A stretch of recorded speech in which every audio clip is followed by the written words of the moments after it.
नमस्कार, मैं रवीश कुमार। जज हो तो ऐसा। जस्टिस अभय एस ओक रिटायर कर गए। करीब 22 साल तक हाई कोर्ट से लेकर सुप्रीम कोर्ट में जज रहे। सुप्रीम कोर्ट में उनका कार्यकाल करीब 3 साल रहा। किसी भी जज के पास दो ही संपत्ति होती है, पहली ईमानदारी और दूसरी उनका इंसाफ। सुप्रीम कोर्ट की वेबसाइट पर जजों की संपत्ति की घोषणा की गई है। आप वहां पर जाकर देख सकते हैं कि एक जज के रूप में जस्टिस ओक के पास कुल जमा उतना ही है जितना एक सरकारी तनख्वाह से बच सकता था। यह किसी दूसरे जज पर टिप्पणी नहीं है और ना दूसरे से तुलना है, लेकिन जस्टिस ओक के जीवन का हिसाब किताब देखकर ठिठक गया। उनके पास जो भी है, जितना भी है, उसी अनुपात में है जो पिछले 22 साल के दौरान उन्हें वेतन के रूप में मिला होगा। ईमानदारी की बात से शुरुआत इसलिए की क्योंकि 24 मई के ही इंडियन एक्सप्रेस की यह पहली खबर डराने वाली है। दिल्ली के राउज एवेन्यू कोर्ट के एक जज पर बेल के मामले में घूस लेने का आरोप लगा है, संदेह आया है। हाईकोर्ट ने उनका तबादला कर दिया है। पहले ही अविश्वास के संकट से गुजर रही न्यायपालिका के लिए ऐसी खबरें चिंता में डालने वाली हैं। लेकिन यह भी कितनी खुशी की बात है कि जिस दिन इंडियन एक्सप्रेस के डेस्क पर यह खबर लिखी जा रही होगी, उसी दिन सुप्रीम कोर्ट के भीतर जस्टिस अभय एस ओक अपनी मामूली बचत और अनमोल ईमानदारी की हिसाब किताब लेकर गर्व के साथ रिटायर हो रहे थे। उनके काम की किताब को देखकर आप इत्मीनान कर सकते हैं कि इसी 11 साल के तूफान में किसी ने अपनी ईमानदारी के दिए को जलाए रखा। हम आपको यह नहीं बता रहे कि उनकी बचत कितनी है, क्योंकि कई बार किसी की कमाई का जिक्र अच्छा नहीं लगता, वो आपके देखने के लिए ही है, लेकिन आप सुप्रीम कोर्ट की वेबसाइट पर जाकर देख सकते हैं। मैं जानता हूं कि भारत जैसे देश में सिस्टम आपको स्वाभाविक रूप से बेईमान बनाता है, इसी के लिए बेस्ट है। बेईमान लोग हर जगह सफल दिखेंगे, सत्ता को जेब में लिए घूमते दिखेंगे, लेकिन इन सब के बीच कुछ ही लोग हैं अब भी जो सत्ता की भाषा बोलने के लिए नहीं, इंसाफ करने के लिए अफसर बनते हैं, जज बनते हैं और जज का दायित्व निभा भी देते हैं। सुप्रीम कोर्ट में जस्टिस अभय एस ओक की विदाई के समय का माहौल बता रहा है कि आप इस ईमानदारी और तर्कसंगत न्याय के जरिए पक्ष और विपक्ष के वकीलों की कटुता को भी खत्म कर सकते हैं। यहां आए वकीलों की संख्या बता रही है कि वे जस्टिस ओक की विदाई में शरीक होना चाहते हैं। एक साहसिक और ईमानदार जज की विदाई में 2 शब्द बोलकर अपने पेशेवर जीवन के लिए शबाब बटोर लेना चाहते हैं। सबने ही जोर दिया कितनी मेहनत करते थे, हर समय तैयारी के साथ आते थे।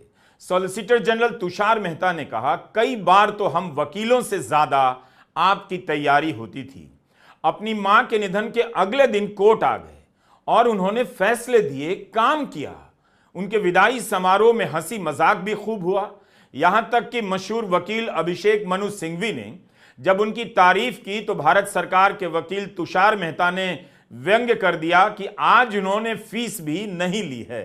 Lord, the most amazing thing, my Lord, which I personally find amazing is that despite, my Lord, such an irreparable loss yesterday, your Lordships put duty first, duty as a judge first.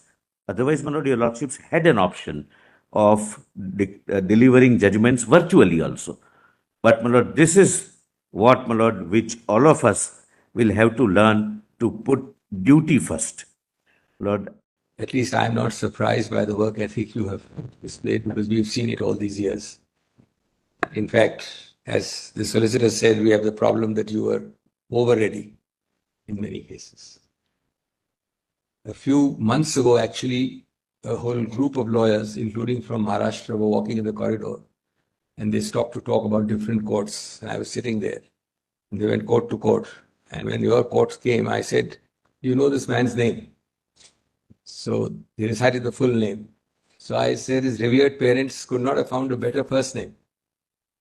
Your Lordship epitomizes the word Abhay. Absolutely ramrod, unconcerned about anything except what you think is right. You may be wrong, but what you think is right comes first. And I think that is something which is very, very cherished, very special. And we felt it in every case.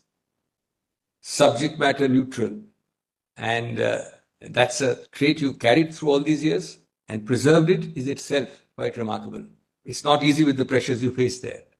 You have had many guiding pollstars. You've had, of course, liberty and environmentalists too, but others also. But you've always done justice in those subjects according to law. Solicitor general Tushar Mehta और वरिष्ठ वकील अभिषेक मनु सिंघवी की टिप्पणियों से और दूसरे वकील की टिप्पणियों से यही पता चलता है कि एक जज का तैयार होकर आना, हर हाल में हर दिन आना कितना कम होता जा रहा होगा कि उनकी इस खूबी को सबने अपनी बातों में आगे रखा।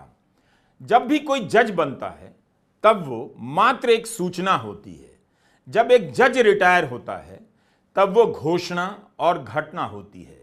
सूचना इतनी कि परिवार के लोग, उनके पेशेवर हमदम खुश हो जाते हैं कि अपना दोस्त जज बन गया, लेकिन घटना इतनी कि जब रिटायर होते हैं तब सारी दुनिया मूल्यांकन करती है कि जज की कुर्सी पर बैठकर इनके फैसले कैसे रहे, इनकी आवाज में इंसाफ और करुणा की बोली थी या सत्ता की धमक थी, खौफ था। अपनी आखिरी बेंच में उन्होंने कहा, मुझे हमेशा यही लगा कि यह वो कोर्ट है जो संवैधानिक स्वतंत्रताओं का संरक्षण कर सकता है। मेरी कोशिश यही कर पाने की रही। मुझे यकीन है कि इस सभा में मौजूद दिग्गजों की वजह से यह कोर्ट नागरिकों की आजादी का पक्ष लेता रहेगा। उन्होंने कहा, मैं हमेशा मानता था कि एक जज को बहुत सख्त होना चाहिए, उसे किसी को नाराज करने से डरना नहीं चाहिए, लेकिन मैं सिर्फ इसलिए सख्त था क्योंकि मैं हमारे संविधान के सिद्धांतों का संरक्षण चाहता था। बार एसोसिएशन द्वारा दिए गए विदाई समारोह में पूर्व जस्टिस ओक ने सुप्रीम कोर्ट की व्यवस्था पर भी गंभीर टिप्पणी की और उसकी खामियों को ठीक से उजागर कर दिया। कम लोग होते हैं जो इस तरह के नैतिक बल के साथ अपने संस्थान से विदा लेते हैं। उन्होंने कह दिया कि सुप्रीम कोर्ट को लोकतांत्रिक और पारदर्शी तरीके से काम करना चाहिए। हाई कोर्ट की तुलना में सुप्रीम कोर्ट कम पारदर्शी है और लोकतांत्रिक है। हाई कोर्ट में 5 जजों की एक कमेटी होती है जो सारे बड़े फैसले लेती है, लेकिन जब सुप्रीम कोर्ट आया वहां ऐसा नहीं पाया। उन्होंने कह दिया कि कोर्ट में केस की सिलेक्टिव लिस्टिंग उन्हें परेशान करती रही, इसे ठीक किया जाना चाहिए। Somehow I found during last 3 years and more that the Supreme Court is Chief Justice centric court, and I think we need to change that, because Supreme Court is a court of 34 judges who come from different areas of our country, and therefore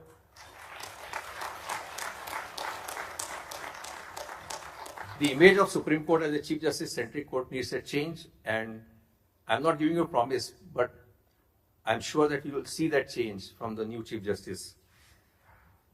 The other aspect which always bothered me, bothered me in Karnataka also, that why only selected matters should be listed, and therefore, thanks to my senior colleagues, Justice Nagaratna, Justice Arvind Kumar, I got fantastic support from them. And in pandemic, we tried to introduce auto-rating system. So nobody is supposed to mention any matter. All cases will be listed automatically, whether objections are rectified or not. And therefore, we must do something like this. Otherwise, why people complain that why some case is listed on the next day, but some other case remains pending for 20 days or even more than that. And perhaps one solution which I found was, in High Court there is a fixed roster, and once there is a fixed roster, even that does not give discretion even to the Chief Justice. All matters are listed before appropriate benches as per the roster. हमने पिछले 11 साल के दौरान अदालतों से आने वाली कई बड़ी आवाजों को दर्ज किया है। सभी तो नहीं, मगर काफी कुछ। उन तमाम आवाजों में पिछले 3-4 साल जस्टिस ओक की फटकार, टिप्पणियां और फैसले अपने आप जगह बनाते गए। जस्टिस ओक 3 साल 9 महीने तक सुप्रीम कोर्ट में रहे। गनीमत है कि बोलने पर पासपोर्ट जब्त कर लिए जाने और एसआईटी बना देने के इस दौर में एक भरोसे की तरफ बने रहे। जिनकी अदालत में धर्म के नाम पर अत्याचार, अभिव्यक्ति की स्वतंत्रता और किसी को भी फर्जी केस में जेल में डाल देने के मामले में रक्षा होती रही।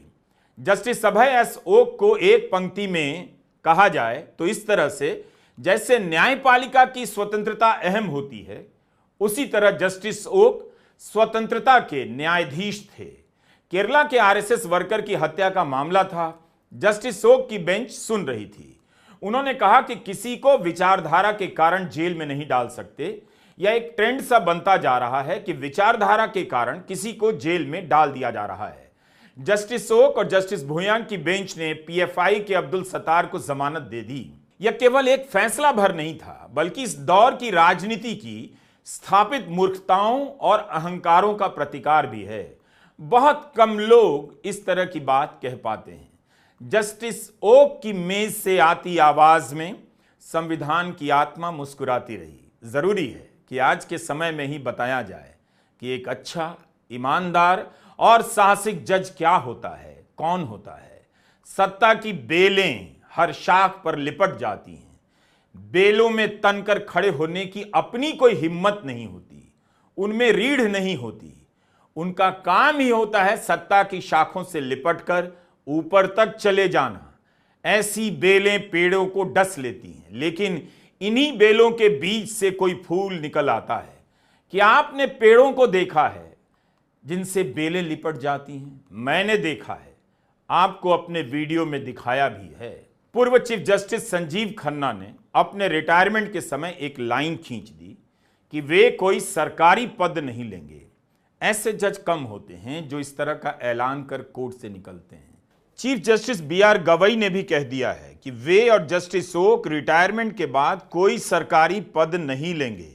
यह सामान्य ऐलान नहीं है, यह कोर्ट के भीतर से आ रही आवाज है कि सरकार का हस्तक्षेप सहन नहीं किया जाएगा। सरकार की छाया से अदालत को अब बचाना होगा। सुप्रीम कोर्ट की कुर्सी पर बैठने के बदले सरकार की कृपा नहीं चाहिए। ऐसा कहने वाले जज बता रहे हैं वो इस कुर्सी पर भारत के संविधान की रक्षा करने के लिए आए थे, किसी पद के लिए सौदा करने नहीं। कई बार हम जजों का मूल्यांकन बड़े केस, बड़े फैसलों से करते हैं। कई बार उनकी पहचान साधारण केस में भी होती है। जब कोई बड़ा वकील नहीं होता, बड़ी घटना नहीं होती, तब वहां भी देखा जाना चाहिए कि वह जज अपना काम कैसे कर रहे हैं। यूपी के मुजफ्फरनगर में एक टीचर ने अपने छात्रों से कहा, एक मुस्लिम बच्चे की गाल पर चांटा मारे। यह वीडियो सबके सामने आया और जिनके भी भीतर करुणा बची रही, भारतीयता बची रही, वह हिल गए। यही केस पहुंचा जस्टिस अभय एस ओक और जस्टिस पंकज मिथिल की बेंच के सामने। याचिकाकर्ता थे तुषार गांधी। जस्टिस ओक ने पहले तो एफआईआर की भाषा की धज्जियां उड़ा दी। कहा कि जिस तरह से लिखी गई है हमें घोर आपत्ति है।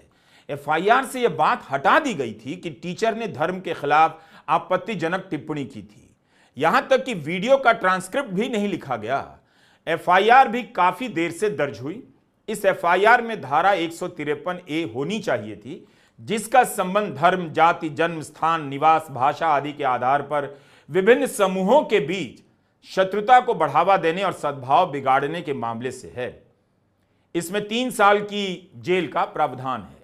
इसी के साथ जस्टिस ओक ने एक और सवाल उठाया, जो टीचर छात्रों से कहे अपने सहपाठी को मारो, उसकी पढ़ाई का स्तर कैसा होगा। उन्होंने इस बात का ध्यान रखा कि वह बच्चा जिसे धर्म के आधार पर मारा गया फिर से उसी स्कूल में ना जाए। जस्टिस ओक ने यहां तक सोचा कि उस स्कूल में अपने सहपाठियों के बीच वह कैसे जा सकता है। उन्होंने आदेश दिया कि राज्य को उस बच्चे की पढ़ाई लिखाई की जिम्मेदारी उठानी पड़ेगी। बच्चे की काउंसलिंग के लिए मनोचिकित्सक देने के भी आदेश दिए। यही नहीं, जिन बच्चों ने धर्म के नाम पर थप्पड़ मारे उनके लिए भी काउंसलिंग की बात की। कहा कि ये मासूम हैं, इन पर भी असर पड़ सकता है। जस्टिस ओक ने केवल अपराध के दायरे को नहीं देखा, समाज के व्यापक हित को भी देखा। इस एक बात से उस बच्चे और उसके गरीब पिता को कितना भरोसा हुआ होगा कि दिल्ली में, इस देश में कोई जज है। गलत होगा तो जज है। जो सामने दिख रहा था वही जस्टिस ओक ने देखा, और जो एक न्यायप्रिय जज को कहना भी चाहिए वही कहा उन्होंने मामले को टाला नहीं, कोई कमेटी नहीं बनाई, कोई उपदेश नहीं दिया जिससे अपराध करने वालों का हौसला बढ़ जाए और न्याय मांगने वाला पस्त पड़ जाए। उन्होंने उसी वक्त कहा, अगर आरोप सही है तो इसे राज्य की अंतरात्मा इससे हिल जानी चाहिए। इस केस में अतिरिक्त सॉलिसिटर जनरल के.एम. नटराज ने कहा कि मामले में धर्म के एंगल को बढ़ा चढ़ाकर पेश किया गया है। जस्टिस ओक ने कहा कि वीडियो के ट्रांसक्रिप्ट में ऐसा लिखा है, इस घटना को हल्के में नहीं ले सकते, 1 हफ्ते के भीतर जांच कर रिपोर्ट दीजिए। इसी 14 मई को उन्होंने फिर से आदेश दिया, जब तक बच्चे की पढ़ाई पूरी नहीं हो जाती सारा का सारा खर्चा राज्य सरकार उठाएगी। ऐसे न्यायप्रिय जज की विदाई वाकई उदास करने वाली घटना है। खुलकर बोलते रहे कि आम आदमी का अदालतों में भरोसा कम हुआ है, जमानतें नहीं मिलती हैं, देर तक मामले लटकाए जाते हैं। बार और बेंच दोनों से कहा कि न्याय की क्वालिटी अच्छी नहीं है, बल्कि उचित दरों पर न्याय की गुणवत्ता की बात थी। साफ साफ कह दिया ट्रायल कोर्ट सामाजिक दबाव के कारण जमानत नहीं दे रहे। जस्टिस ओक ने महिलाओं के खिलाफ गंभीर मामलों का उदाहरण देकर कहा, मीडिया ट्रायल से लेकर सामाजिक दबाव के कारण जमानत नहीं दी जा रही है। उन्होंने यह भी कहा कि जो नए कानून बने हैं उनमें जमानत को और मुश्किल बनाया गया है। उन्होंने कहा कि सुप्रीम कोर्ट में उनके सामने लंबित 30% मामले ऐसे हैं जिनमें बेल खारिज कर दी गई। इस तरह से उन्होंने ट्रायल कोर्ट की भी आलोचना कर दी और सुप्रीम कोर्ट की भी। जो सुप्रीम कोर्ट कहता रहा हो कि बेल देना नियम है, जेल भेजना अपवाद है, उस सुप्रीम कोर्ट ने 30% मामले में जमानत खारिज की। यह कोई साधारण आलोचना तो नहीं है। यह आलोचना कोर्ट के लिए नहीं होती है, आप जनता के लिए भी होती है कि आप देखिए कि सरकार और न्यायपालिका में क्या चल रहा है, उसके हितों को किस तरह से कुचला जा रहा है। जनता समझे कि न्यायपालिका के भीतर निष्पक्ष न्याय कितनी है और भीड़ का दबाव कितना है।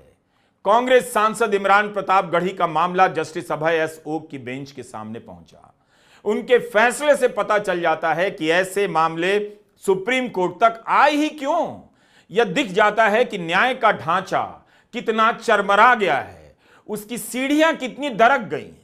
मामूली बातों में भी नीचे के स्तर पर न्याय नहीं मिल रहा। इमरान प्रताप गढ़ी की कविता पर एफआईआर के मामले में जस्टिस अभय एस ओक और जस्टिस उज्जवल भूया की पीठ ने ही कहा था, 75 साल बाद पुलिस को अब अभिव्यक्ति की आजादी को ठीक से समझ लेना चाहिए। जस्टिस ओक ने उनकी कविता की बाकायदा व्याख्या कर दी। यह काम सुप्रीम कोर्ट को क्यों करना पड़ा? यही काम नीचे की अदालतों में क्यों नहीं हो सका? किस आधार पर निचली अदालतों में फैसले हो रहे हैं, इसे लेकर जनता को सतर्क रहना चाहिए, नजर रखनी चाहिए और खूब बहस करनी चाहिए।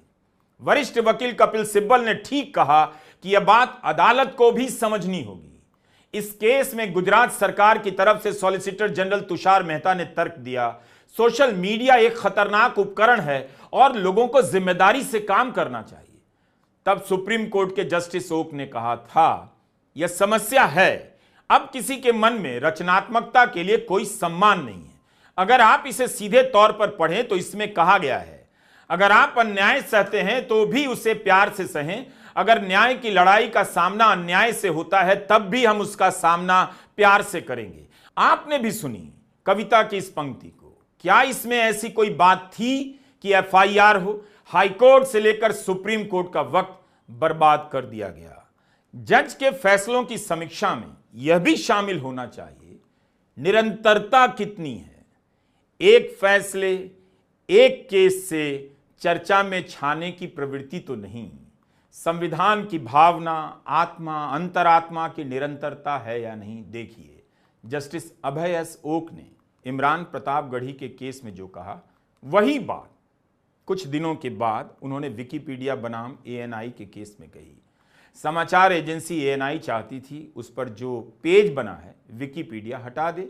विकिपीडिया ने विरोध किया। यह एक खुला प्लेटफॉर्म है जहां लोग संदर्भों के साथ जानकारियां अपलोड करते हैं और यह फ्री में आप सभी के लिए उपलब्ध है।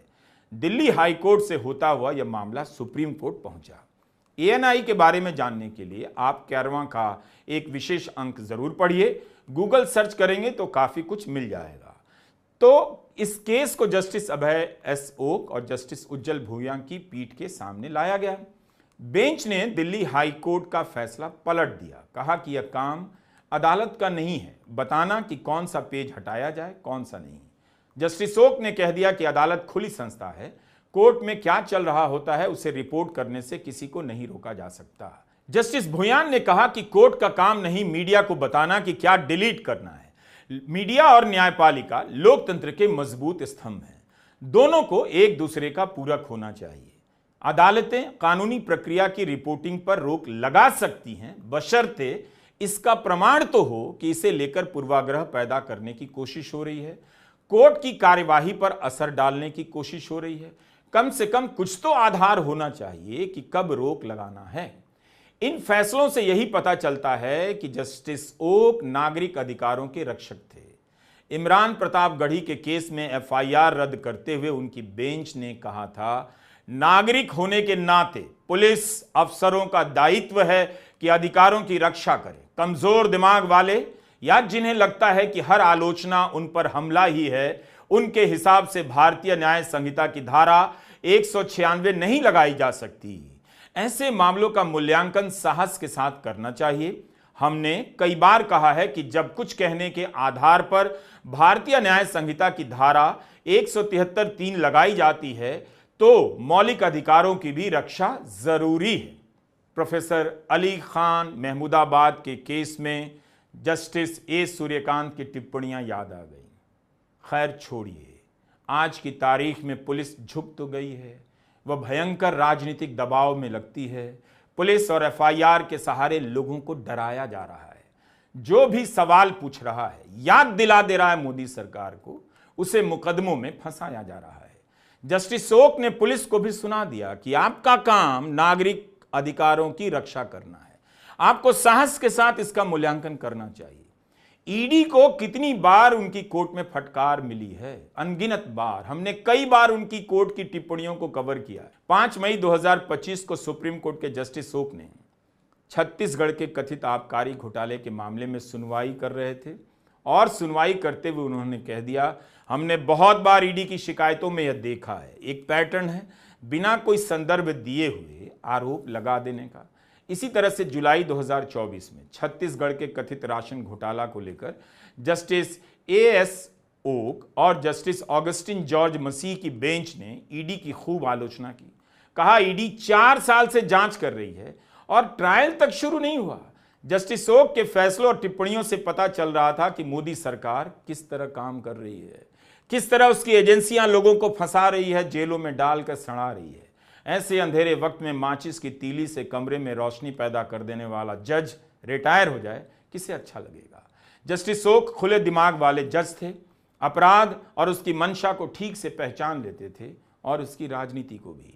28 अक्टूबर 2021 को जस्टिस अजय रस्तोगी और जस्टिस अभय एस ओक की बेंच ने कहा, किसी आतंकी संगठन को सपोर्ट करने या उससे जुड़े होने के कारण आप किसी पर यूएपीए नहीं लगा सकते। कोर्ट यूएपीए की धारा 38 और 39 पर सुनवाई कर रहा था, जिसमें 10 साल की सजा का प्रावधान है। अगस्त 2024 में जस्टिस ओक और जस्टिस मसीह की बेंच ने कहा, यूएपीए जैसे कानून में भी बेल नियम और जेल अपवाद का सिद्धांत मान्य है। बार बार प्रोफेसर अली खान महमूदाबाद के केस में सुप्रीम कोर्ट की टिप्पणियां याद आ जा रही हैं और याद आने लग रहे हैं पूर्व जस्टिस अभय एस ओक। पर्यावरण के मामले में उन्होंने नेशनल ग्रीन ट्रिब्यूनल के फैसले को आसानी से नहीं पलटा, पर्यावरण के मामलों की रक्षा की, सरकार को भी खूब घेरा। Lordships, I might be accused of bias, but what we learned from your lordships, and it bears repetition, is that never lose the capacity to outrage at injustice. Lordships, we in the legal fraternity, we see it so up close that we become a bit immune. And sitting in your court from item 1 to item 75, this is what I learned, that never stop being outraged. And your lordships, I'll keep it short. As I've already said before, I'll proudly tell the posterity that I was an amicus in Justice Oak's court. As somebody said before me, we have always said, what is it that you look in a judge? And I remember in one of your sessions, it was said, spine, spine, spine, and spine. And I think you truly epitomize that, and that's what we look for in anyone who's here. अपने विदाई भाषण में justice okay ने एक बात कही, supreme court को chief justice केंद्रित नहीं होना चाहिए। यह बात ठीक भी है, सभी जज बराबर होते हैं, चीफ जस्टिस बस पहले गिने जाते हैं। इतना का ही अंतर है सिर्फ कि वे रोस्टर के मास्टर हैं, बाकी जजों से ऊपर नहीं हो जाते। कोर्ट की यही व्यवस्था है। सुप्रीम कोर्ट में जस्टिस ओक और जस्टिस भुयान की बेंच ने बहुत सारे फैसले दिए। दोनों की जोड़ी आईपीएल के जमाने में क्लासिक क्रिकेट खेलने वाले बल्लेबाज की रही, जिनका मकसद रन बनाने के साथ साथ क्रिकेट की आत्मा को भी बचाए रखना था और कौशल को भी। But everyone talked about second inning or third inning. When I was listening to this, I always thought that while sitting on the bench, I always believed, since you are using cricketing terminology, I am taking recourse to that. I played like a one-day match. And in one-day match, there is no second inning. And unfortunately, we don't have practice of impact players. So today, at least, I am not thinking about playing one more inning. It will take some time for me to reflect upon it. Karnataka high court के chief justice होने से पहले 13 साल तक Bombay high court में जज रहे। उससे पहले ठाणे की अदालत में प्रैक्टिस की। वकीलों का जीवन संघर्ष से भरा होता है, आसान नहीं होता। सफलताएं बड़ी होती हैं मगर रास्ता लंबा होता है। एक लेक्चर के दौरान जस्टिस ओक ने छात्रों से कहा, वकालत में संघर्ष से घबराना नहीं चाहिए। उन्होंने बॉम्बे हाई कोर्ट के पहले चीफ जस्टिस एमसी छागला का उदाहरण दिया और सुनाया कि एमसी छागला मोहम्मद अली जिन्ना के जूनियर थे। जिन्ना ने उन्हें कोई काम ही नहीं दिया। भूखमरी की नौबत आ गई, फिर भी एमसी छागला लगे रहे, वकालत करते रहे। और जब भारत आजाद हुआ तब किसी भी हाई कोर्ट के पहले भारतीय चीफ जस्टिस बने, बॉम्बे हाई कोर्ट में चीफ जस्टिस रहे। आपको याद होगा, हमने इसी साल 15 जनवरी 2025 के दिन इकबाल छागला के बारे में एक वीडियो बनाया था। इकबाल छागला बॉम्बे हाई कोर्ट के पहले चीफ जस्टिस एमसी छागला के बेटे थे। उनकी ईमानदारी और निष्ठा के किस्से वकीलों के बीच सुनाए जाते हैं। बॉम्बे बार एसोसिएशन के अध्यक्ष रहे। उनके कार्यकाल के दौरान एक बार जब 5 जजों के भ्रष्ट होने का मामला आया, तब अदालत की अवमानना का खतरा उठाते हुए भी इकबाल छागला ने इन जजों के खिलाफ प्रस्ताव पास करवा दिया। इसके बाद 2 जजों का इस्तीफा हुआ, 2 का तबादला हुआ और 1 को कभी काम नहीं दिया गया। 1995 में बॉम्बे हाई कोर्ट के चीफ जस्टिस को इस्तीफा देना पड़ा था। ऐसे लोग गिनती में कम होते हैं, लेकिन दम बहुत होता है। इनके दम पर संस्थाओं की इमारतें पूरी तरह गिरते गिरते भी बच जाती हैं। एमसी छागला की कहानी वही जज सुना सकते हैं जो उनके रास्ते पर चलकर जूझने का दम रखते हों। एक इंसान के बारे में इससे भी पता चलता है कि उसके पास सुनाने के लिए कौन सी कहानी है, वह खुद कैसी कहानी लिखना चाहता है। बहुत बहुत शुभकामनाएं जस्टिस अभय एस ओक। नमस्कार, मैं रवीश कुमार।